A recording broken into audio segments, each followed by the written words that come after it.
After the last video review of Richard Wolff and Stephen Resnick's book on class theory and history in the USSR, I had a few people reach out and ask me the question, are you still exploited if you work for a workers' co-op?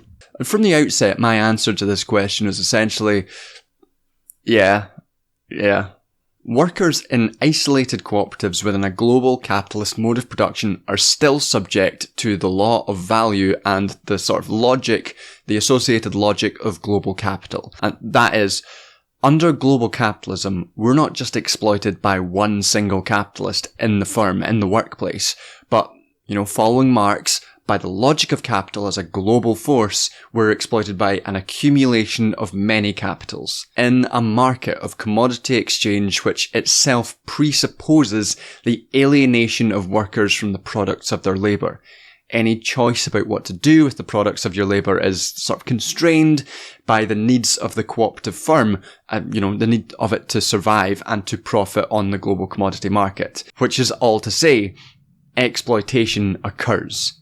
If that sounds sort of complex and difficult to grasp and with lots of words, don't worry. We're going to get more into these ideas throughout the video and explain some of these core Marxian principles. But as I was thinking more about this video, it got me thinking more and more about the general idea of market socialism and the general market socialist arguments. So for anyone who doesn't know what market socialism is or is unclear, who's just stumbled on this channel somehow, market socialism is a kind of third way socialism which gained popularity within the anti-Stalinist socialists who saw it as a way to do communism without the sort of messy, centralised authoritarian state bureaucracy. They believed that through a sort of decentralised commodity production by cooperatives on the market, we could achieve communism without Stalinist bureaucracy.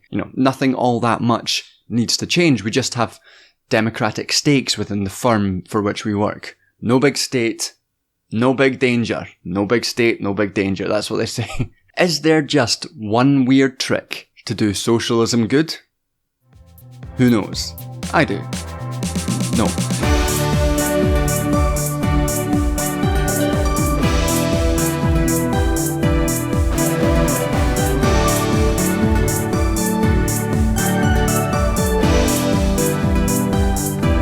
So this is the idea that we're going to explore today. First I'll talk about cooperatives and our sort of concrete reality of global capitalism before moving on to talk about an abstract, hypothetical, global co-op market socialism and ask whether, even in this ideal form, have we moved away from capitalist social relations and exploitation? And finally, I'll talk about the notion of market socialism and cooperatives as a form of transition towards full communism. Is it feasible? But before we go on, I want to make clear that while this video is critical of some people's perspectives on the necessarily communist nature of cooperatives and market socialism, I'm absolutely not saying that cooperatives are bad or pointless. There are several well-known immediate benefits to cooperative enterprises. They tend to have better working conditions than traditional firms, and democratizing the workplace, they give workers more control over the output of their labour, and they are frequently involved in socially conscious activity more so than traditional firms. And in fact, Marx, in his Janus-faced view of cooperatives, argued that they can be viewed as transition forms from the capitalist mode of production to the associated one. I'll clarify what exactly this means within Marx's general corpus throughout this video, because it's not as simple as him saying that the cooperative firm is necessarily a transition to communism. But what is clear is that despite having a complex relationship to co-ops, Marx did consistently view them as having potential for communist movements. And what I'm concerned with here are the questions, are cooperatives communist? And are cooperatives the future?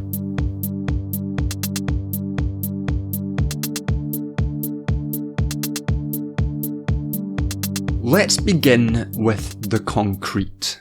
And by this, I don't just mean let's begin with reality, but more precisely, let's begin by analysing the cooperatives as existing within the many forces of capital that operate within our present reality, before isolating some of the key forces as we look at a hypothetical, abstract ideal of cooperative market socialism in the next section. So for those who are unclear, co-ops are a form of industry whereby the workers in a particular firm are owners of the firm. They can be structured in more or less horizontal, democratic or traditional ways and can be funded in a number of ways as well. But to sort of start and to give the cooperative side the best sort of possible chance, we are going to assume throughout this video a kind of best case scenario for the cooperative firm existing under capitalism. That is, we're going to ask whether exploitation exists or occurs for those cooperatives that have a more democratic organisational structure and are managed by the workers themselves. So let's get down to basics. Let's get down to the nitty-gritty, the fundamentals of Marxism. For a while people have asked me if I can do any of like the fundamental Marxist sort of videos, and this is probably the closest I've ever gotten. We're getting into some actual classic fundamental Marxist analysis here. Marxian analysis, depending on what the word you want to use. So, in Capital, Marx begins his analysis of capitalism at the level of commodity production. He argues that because the exchange of commodities on the market assumes an equal exchange of values, your commodity that you produce is exchanged for its value on the marketplace,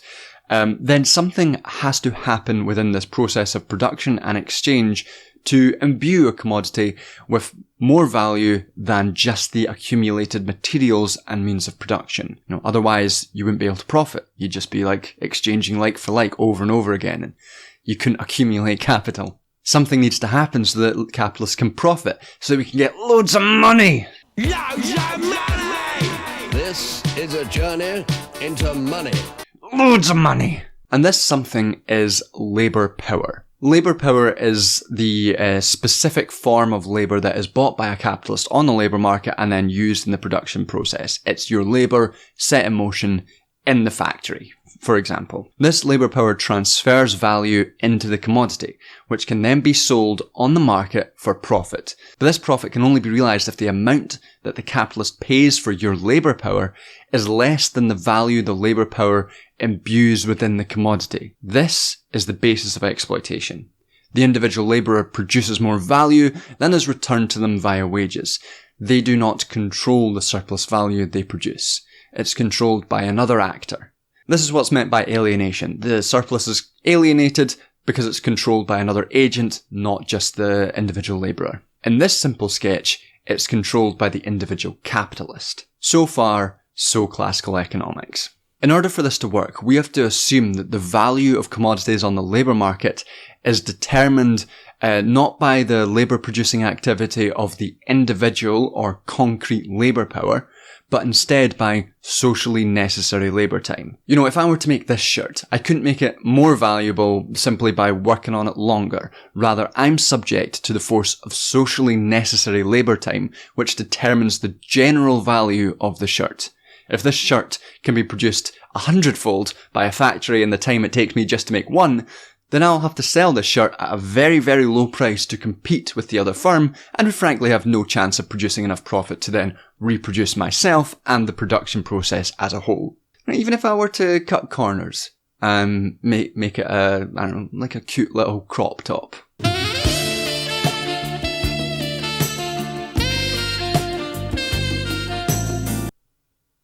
But the two important implications from this are that 1. To exchange commodities for profit on a market requires that individuals' concrete labour power is abstracted and regularised across the production process. That is, all these different individual labours are flattened into something inhuman like a cog in a machine. This is done through the labour market, which is essential for determining the value of labour power, which is then essential for the transferring of value to commodities. You cannot have commodities with exchange value without market-determined labour power. Remember this as we go on, because it is essential. And 2, this circuit also immediately implies that capitalist exploitation is not determined solely by the exploitation within the individual firm. Capitalist commodity production is driven by competition on the market between different producers. Capital is driven to realise more and more value, which means that production costs, including wages, which is the price of labour power, is lowered. This is a force beyond just the individual exploitation of an individual capitalist, but is exploitation by capital in general. It is an impersonal form of power which shapes the choices of individual capitalists and individual workers. This is what we mean by the law of value. So can you see yet how cooperatives within this system don't necessarily remove exploitation? Commenters like Richard Wolff will argue that the core of exploitation is that on an individual firm level, an individual capitalist appropriates or takes the surplus value produced by workers and directs it in their own way. One agent directs the surplus of another. The surplus is alienated. But the problem with viewing this as the only dimension of exploitation is that it only examines the capital-social relation at the one level, at the inter-firm level within the workplace. The cat does not like it. The cat is a very socialist, sort of social whole view of capitalism, and he finds this kind of individual understanding of it to be quite reductive. And to be fair, I do agree with the cat on that point. So this view from people like Richard Wolff and market socialists necessarily sidelines the force of capital beyond the firm, the forces of competition, the general laws of value, and the generalised power of capital. As Marx makes clear, capital appears as an accumulation of many different capitals. It is united by a single logic, and we cannot understand the capital-social relations at the level of the individual firm only. So in a democratically organised worker cooperative, where commodities are produced for profit on the market, the workers are still employed via a labour market, meaning that their labour is still abstracted. It still becomes a cog in a commodity production machine. And remember that this is necessary so that the products of their labour can be realised as exchange values. The surplus value of their abstracted labour must then be appropriated by the force of capital in general for realisation on the commodity market. Otherwise, the individual cooperative firm will, go out of business. It will simply fail. The cooperative at the firm level, the cooperative workers within the firm are then bound by the laws of value and competition. Workers are thereby exploited. They cannot truly appropriate or control the surplus value that they generate through the production process.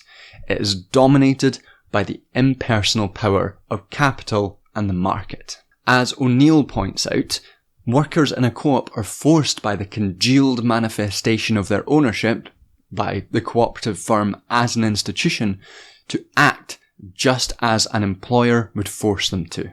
Similarly, David McNally argues, for what is crucial to capitalism is not a specific form of ownership of the means of production, but rather the capital relation.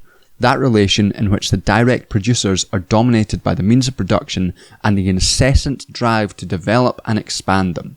Indeed, these relations can exist even when there is no apparent capitalist. It makes little difference if the workers sell their labour power to collectives under their own control.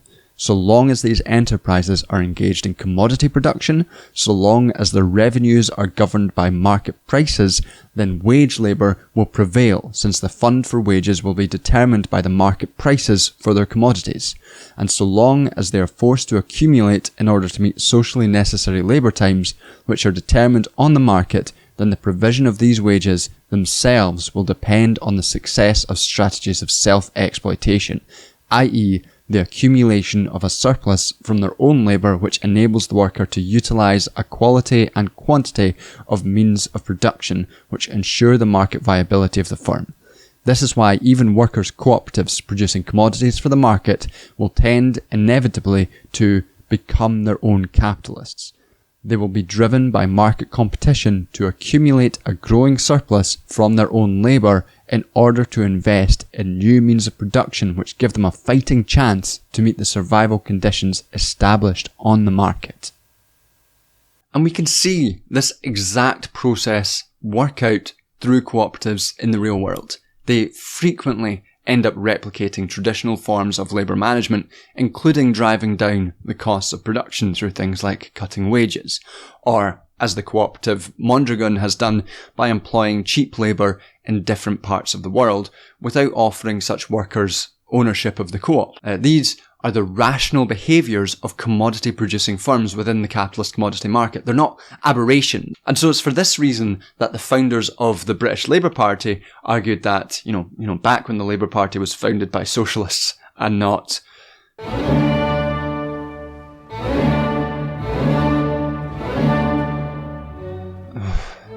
Yeah. The founders of the British Labour Party argued that capitalist co-ops must inevitably capitulate to the forces of the market and thereby follow their own self-interest as producers against the superior interests of the consumers if they were to survive the capitalist economy. And it's why Lenin argued that individualistic, insulated cooperatives were nothing but romantic and even banal alternatives to capitalist exploitation. And indeed, in Marx's view, cooperatives, despite containing radical potential, also contain in their present organisation all the defects of the existing system and must reproduce them. All of this is to say that cooperatives within the capitalist commodity market necessarily reproduce capital social relations. They do not abolish exploitation and cannot be considered communist on their own. They certainly can't be considered examples of something called communist class. But what about if every workplace is a cooperative? Does this law of value still apply? Is market socialism real, or is it fake?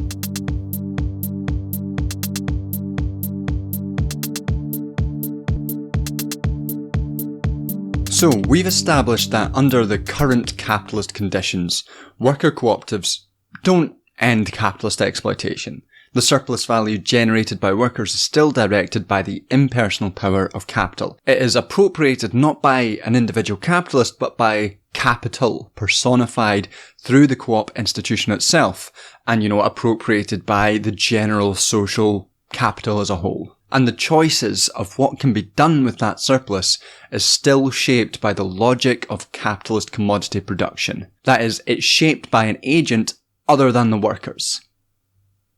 Exploitation and alienation. But what if we imagine a hypothetical global market socialism? Is this what communism could look like? So market socialism as a sort of strain of socialist thought has waxed and waned in popularity. A couple of centuries back, it was a popular view espoused by thinkers like Proudhon, against whom Marx levelled a series of pretty devastating critiques. It was Proudhon, by the way, who has the line falsely attributed to him by Oppenheimer in the movie Oppenheimer, that property is theft. And, we're unclear if that's deliberate on the part of Christopher Nolan in showing that Oppenheimer wasn't really well abridged of his theory. Then good job. If that was a mistake, then bad job. But following Marx's interventions against Proudhon, market socialism kind of fell out of favour. But since the latter half of the 20th century, several left-wing intellectuals have again pushed market socialism as a supposed alternative to Stalinist statism. And while there is diversity in what market socialism means, it can generally be summed up as the means of production are jointly owned either by workers or by the state. Firms are democratically controlled by the workers and the firm, allowing them to share in the profit. Production is for a market in which values are determined by average or marginal costs. Economic democracy, or the market socialist variety, achieves inter-firm equilibrium through maximization of profit, the individual firm's maximum, and its revenue per worker. Thus, in long-run competitive equilibrium, the firms that survive are those and only those that make the economic profit greater than or equal to zero. This is an ideal vision. It's not real, but it's like the sort of model that's been created. Even if it's conceptualized as a halfway house between capitalism and true communism, though many market socialists will still see this halfway point as the end point, it's still an idealized model, this model. But what's most important to this vision of market socialism is that while the individual capitalists are abolished at the level of the firm, in the words of Marx, the opposition between capital and labor is abolished here, even if at first only in the form that the workers in association become their own capitalist, i.e., they use the means of production to valorize their own labor. Market socialists focus on the first part of Marx's quote here, interpreting the abolition of capital and labour as necessarily the generalised abolition of class, while largely ignoring the second part of the quote. And the second part is the part that, of course, makes clear that the law of value still applies, and that class and exploitation still apply. But let's take this definition as a fairly sympathetic one, and show how it ends up being fundamentally incoherent. For market socialists, worker co-ops produce commodities for sale on the market with the impulse to maximise profit. Yet the value of commodities is to be determined by average or marginal costs. And this contains within it similar contradictions for which Marx criticised Proudhon. Remember, when I said that to determine the value of a commodity requires that labour is abstracted to a quantifiable socially necessary labour time, so that we don't just have me making my one little crop top and being able to charge the same amount of money or realise the same amount of value on the market because I spent longer making this one little crop top for rather than a factory which makes 100. To allow the exchange of values in this regularised means requires that abstraction. It requires wage labour. To know the costs of all the inputs of commodity production, including crucially labour power, requires a labour market. It requires wage labour. So even when all industries are cooperatives, if you want to realise the exchange value of commodities on the market, you must have a labour market. You must retain money as a social relation representing exchange value, and you must have competition between firms. You also must then have exploitation. By accepting market relations, commodities, prices, and wage labour, market socialists must logically accept the inevitable consequences of these relations: exploitation, class inequality, and economic crises. But market socialists fail to see this because they do not understand that without the market in human labor power, there is no generalized commodity exchange. If labor power is not bought and sold, it will not have a market-determined value. And if this crucial input into every production process is not marketized, then commodity exchange will not be general, and goods will not have true market values, since the labor embodied in them will not have been priced by the market. The only true market economy is thus a capitalist economy with a generalized labor market. Market socialism thus means socialism with wage labor and exploitation, i.e., a non-socialism. All talk of market socialism is, for this reason, illogical and incoherent.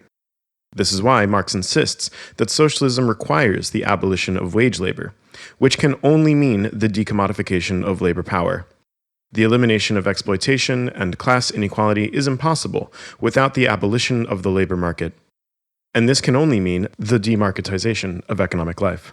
A consistent socialism can only be unrelentingly hostile to the market as regulator of economic relations.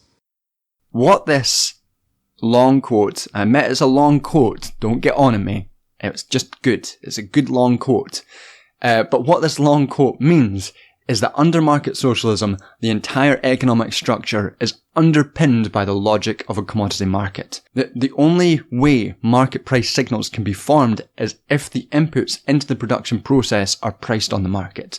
This crucially includes the labour market. So, while market socialists will frequently argue that the labour market, the force of the labour market, is blunted by, say, the provision of a universal basic income, or even by decommodifying large parts of socially necessary goods like water or housing, while they argue that the market is just a part of the system, not its whole, they must, in reality, structure the entire production process around market mechanisms. The commodity market, the law of value, and the power of capital remains entirely intact. David McNally uses the example of Yugoslavia to point out the effects of this reproduction of capitalist tendencies. One can see some of these effects in the case of the Yugoslav economy of the 1960s, 1970s, and 1980s.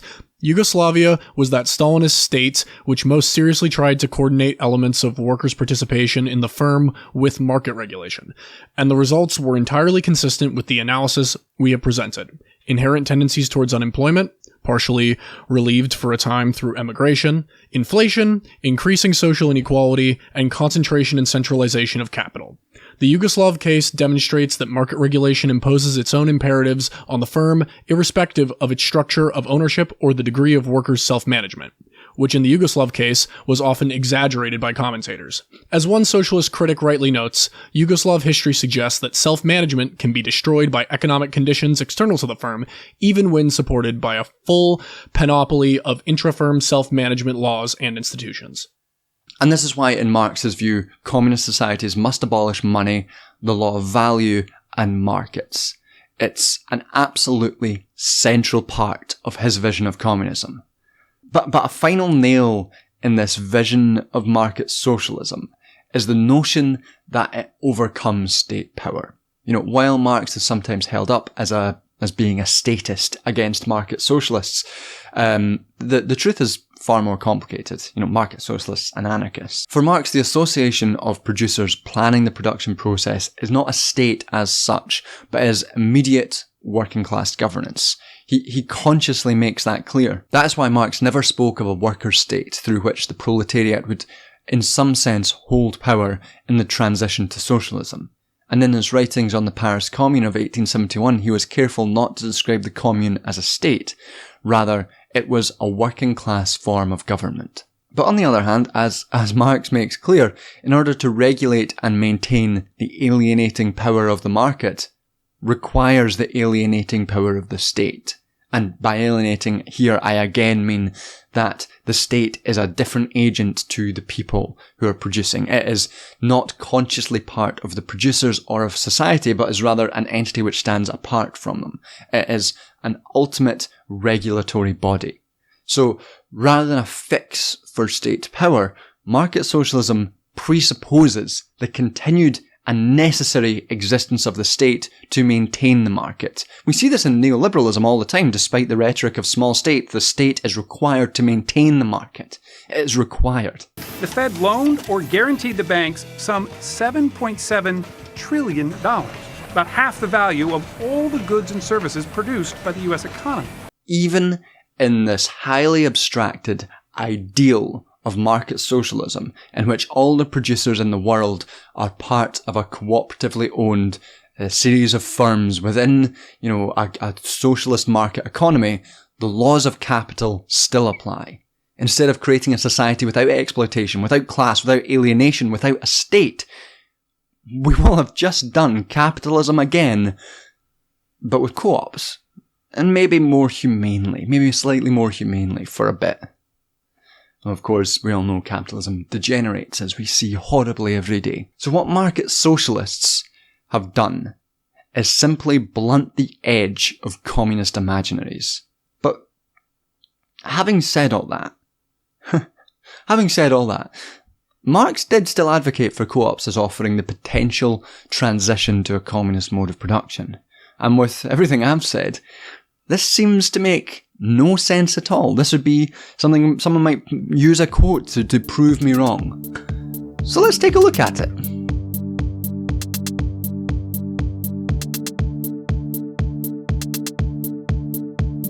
So much of the market socialist support of cooperatives as the method of transition to socialism comes from this quote from Marx. The cooperative factories run by workers themselves are, within the old form, the first examples of the emergence of a new form, even though they naturally reproduce in all cases, in the present organisation, all the defects of the existing system and must reproduce them.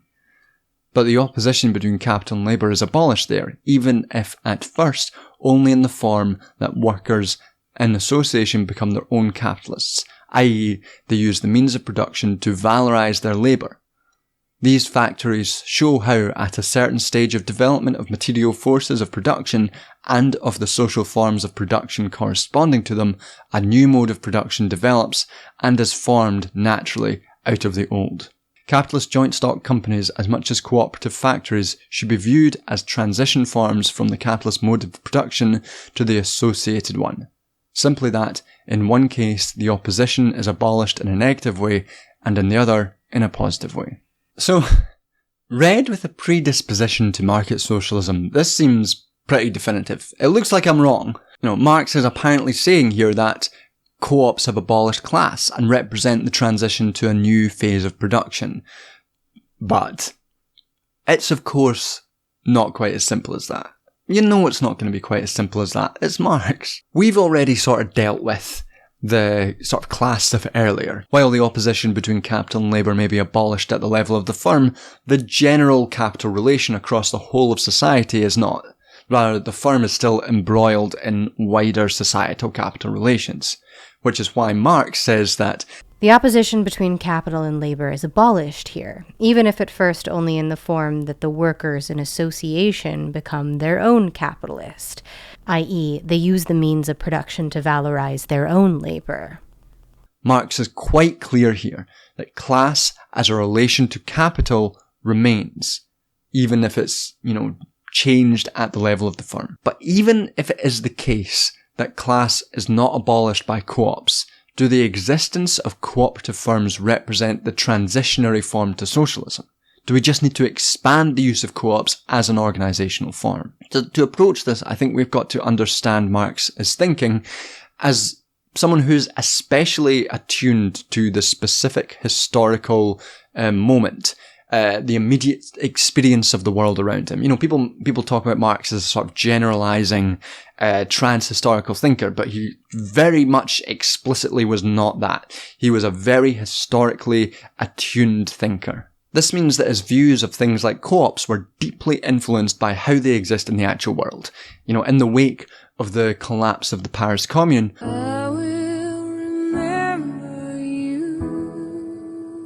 Marx's views of the radical potential of co-ops as an organisational form hardened quite significantly. He began to see the tendency of isolated cooperatives operating under the law of value to simply reproduce capitalism, to become individualistic, and, crucially, to become detached from any wider radical workers' movement. Without a connection with the political movements and workers' participation in the process of revolutions, Marx ultimately regarded cooperatives in and of themselves as a dwarfish form of resistance, which will never transform capitalist society. What this makes clear is that Marx's view of co-ops is heavily dependent not simply on their organisational form, but on their potential to catalyse class consciousness as part of a real movement to abolish capitalism. Absent of this, co-ops are simply reproducing capitalism. And this is a view which is shared by other important, communist thinkers like Rosa Luxemburg, who responded to the view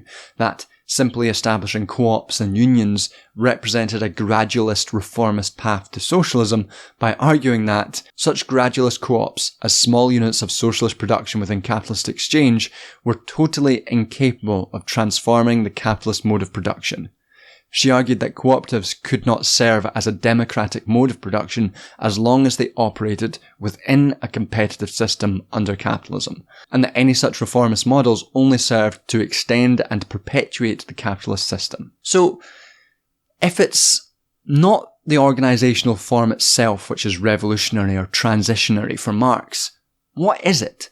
What I think Marx is getting at is that through the real organisation of workers under cooperative enterprises, workers can see through the facade of capitalist production.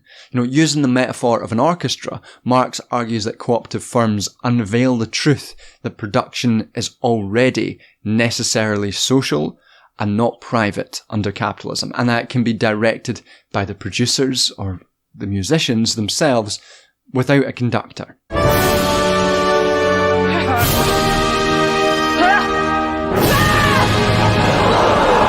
This isn't creating communism within capitalism per se, but is revealing that the potential for truly cooperative production is already present within the system. This is what we mean when we say that the means of transcending capitalism is already present within it. Cooperatives then house the potential to generate and spread class consciousness by revealing these obscure realities of capitalism. Within capitalist society, we already produce cooperatively.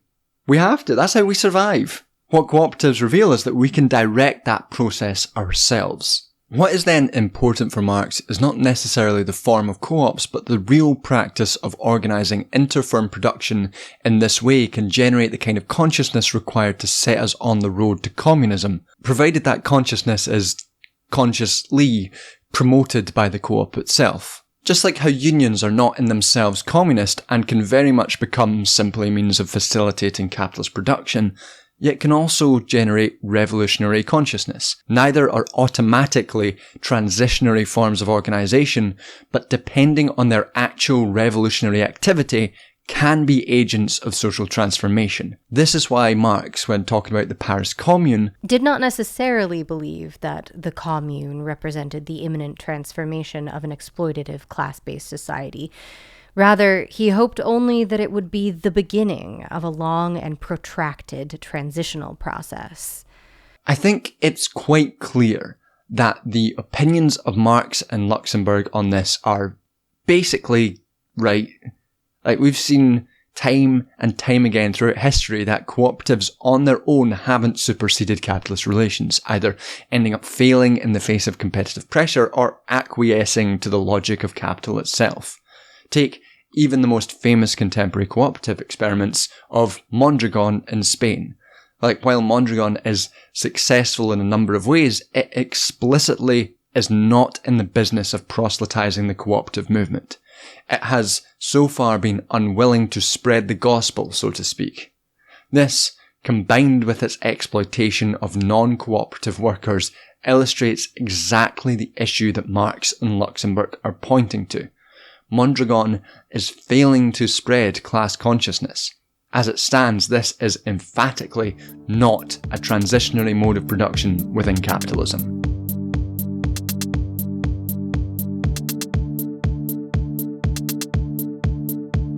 So finally, I want to talk about market socialism itself as a transitionary phase to full communism. While we've dealt with what it actually means for a cooperative to be a transitionary mode of organisation, and we've established that market socialism is still essentially capitalism, some will still think of market socialism as a step towards true socialism, and I want to forcefully push back on that idea. I want you to think about this sort of abstract ideal of market socialism. Every industry is a cooperative. The state supports unemployed workers through free healthcare or universal basic income. Imperialism has been abolished so that there's now an equality of exchange between different parts of the world, etc., etc. How do we get there? What does that process actually look like? Most market socialists will say what needs to happen is a spread of cooperatives. Okay, how's that done? How do we stop them failing or falling to the sharp logic of the law of value? Perhaps we need to produce class consciousness, to produce a mass movement of working class people, which can then, to some degree, seize state powers across the entire globe. And then we can institute laws and regulations to uphold and promote cooperative enterprises. But this, of course, needs to be global. Otherwise, we'll just end up reproducing the exploitative imperialist dynamics of current global capitalism. Socialism in the north, extractive capitalism on a global scale. So to reach market socialism then, without the transition completely failing, without reproducing the dynamics of imperial capitalism, requires a global mass movement of the proletariat. Now, let me be absolutely clear. I think this is possible. I think a global mass movement is precisely the revolutionary movement that is required to transition to communism. The issue for market socialists is that if reaching market socialism presupposes global proletarian insurgency, presupposes class consciousness, if it requires it, why would we do the market socialism? We've already produced the conditions in which we can transition to communism proper. The cooperative form has done its job. Class consciousness has spread. Viva la revolution!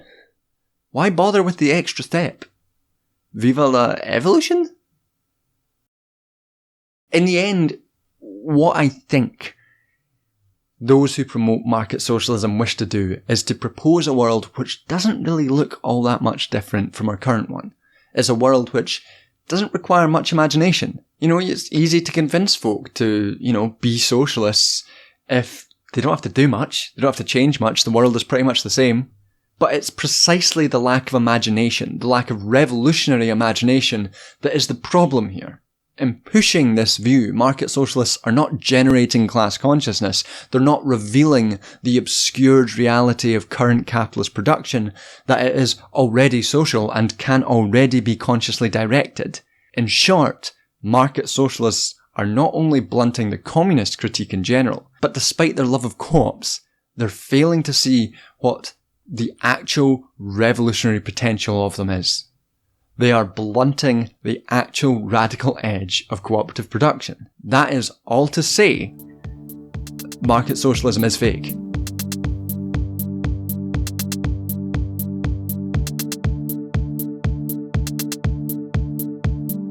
I swear this video was only meant to be about 1,500 words, not the 5,500 it's ended up being. But to briefly conclude, I want to make clear again that this is not me saying co-ops are pointless or that co-ops are bad, as I hope it's clear.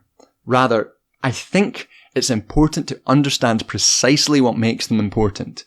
It's not that they necessarily abolish exploitation or necessarily move us towards socialism, but that they can, when combined with an actual revolutionary moment, help produce class consciousness. As for market socialism, I think it's a ruse.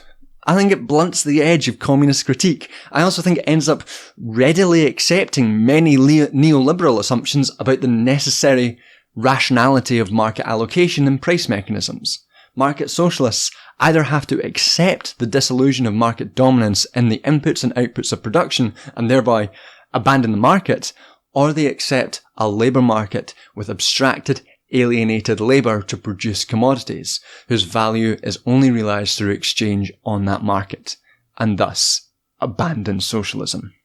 It's not a transition from capitalism, it is simply capitalism. But on a slightly different note, I think as a form of politics, market socialists often end up reducing capitalism to an inter-firm relation, and in doing so, they close the horizons of communist critique around the workplace. The complex social whole of capitalism, remember that the cat likes, the cat's opinion, the complex social whole of capitalism is reduced, and so too is our attention shifted from the various other dynamics of class in capitalism. We don't talk about the reproduction of gendered class relations in the social reproductive sphere. We don't talk about the reproduction of racism. We don't talk about disability. These categories end up marginalised or excluded in the analysis, and those groups are excluded from the potential of being revolutionary agents, except as far as they can engage in workplace cooperative organising. Aside from everything else I've spoken about today, which has been to work on the level of market socialism, I think this critique on its own is frankly devastating. A revolutionary movement has to attend to all the ways in which revolution can occur, all the transformations which prefigure a communist society, from communised childcare to the abolition of life being dependent on access to the labour market to, yes, the cooperative production of goods. As McNally argues, modern market socialism is just one facet of a general intellectual and political retreat.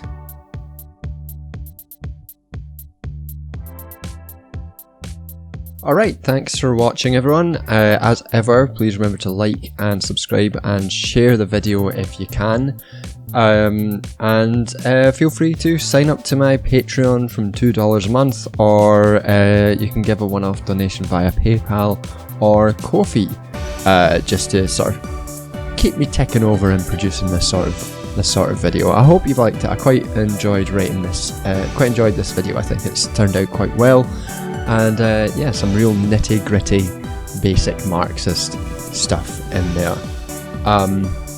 $10 and up patrons get their names read out in the credits, and $5 and up get their names in the credits. So I'll just read the $10 patrons for you now, before the end of this. We have Demo Squid, Dying of Thirst, Sobol Hayes, Earl Grey Tea, Bonnie, Kate Marshall, Nina G Public Relations, FD Signifier, who I have to thank as well for providing his voice to this video, Quint Wolff, Kim Crawley, Anita Anispe, Ellis Wren, S, Hey Joe, Cameron Blakemore, Misling, Lawrence Rowland, Daniel Swing, Cyril Smid, Rachel Ann, Melanie Estes, Layum, Xander Corvus, Fia Westfall, Jack, TB Skyen, Christopher Poff, Morgusse, Daniel Cusid, Joshua Moldenhauer, Tom Price, Cade Soiree, Esoteric Fictionalism, Austin Talman, Robin, Rachel Nixon, Duncan Skinner, Niels Aboldgard, Tinfoil Pancake, Kieran Gore, Aga Ghost, Barney Carroll, Daniel Hughes, Nelly Zacheva, J. Fraser Cartlight, Aaron, Tamash Kispiter, and Paul Singleton. And as well, thanks to Little Hoots as well for providing our voice for this video, as well as Gil from Left of Philosophy podcast, and Russo, my mate Jonah, who's Real Russo on TikTok. It's philosophy TikTok. What's that all about? And yeah, thanks for again, just give it a like and a share if you'd enjoyed it, and I will see you next time. Love you. Bye.